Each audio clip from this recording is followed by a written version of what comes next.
One of communist-run Cuba's leading dissidents, José Daniel Ferrer, was due to go on trial on Wednesday on charges of abducting and assaulting a man, his supporters said, in a controversial case that is being closely watched worldwide. The Cuban government has not confirmed that Ferrer was going on trial, but it has confirmed that he was arrested and is in jail. European officials, Amnesty International and the U.S. Embassy in Havana have said they will be watching the trial. Ferrer, 49, is the leader of the Patriotic Union of Cuba (UNPACU), one of the country's largest and most active opposition groups. The government calls him a U.S.-financed counter-revolutionary but said he was not jailed for his political views. It accused him instead of being a violent common criminal who kidnapped a man and caused him serious injuries last September.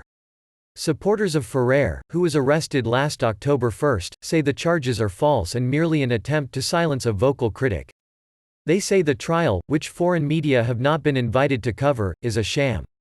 The case has garnered international attention, with global rights organizations, the European Parliament and the U.S. government calling for Ferrer's release. It cannot be a crime to criticize policies that have set Cuba's development tumbling backwards for the past 61 years. U.S. Secretary of State Mike Pompeo wrote in an open letter to his Cuban counterpart Bruno Rodriguez on Monday. Cuban official media on Wednesday did not mention the trial, which Ferrer's supporters say is taking place in his hometown Santiago de Cuba, around 500 miles east of Havana.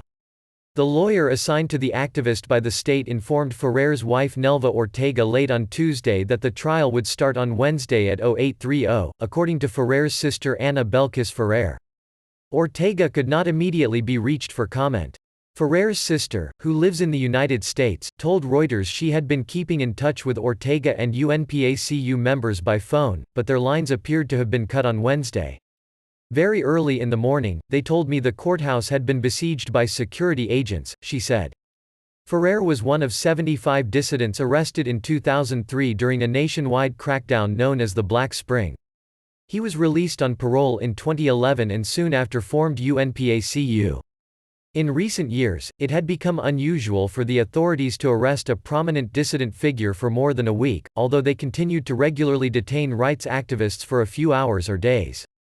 Ferrer's case underscores an increase in repression of late, government critics say, likely related to increased U.S. hostility under President Donald Trump and deepening of Cuba's economic problems. Cuba and its arch-nemesis the United States had undergone a détente in 2014 to 2016 during the administration former U.S. President Barack Obama.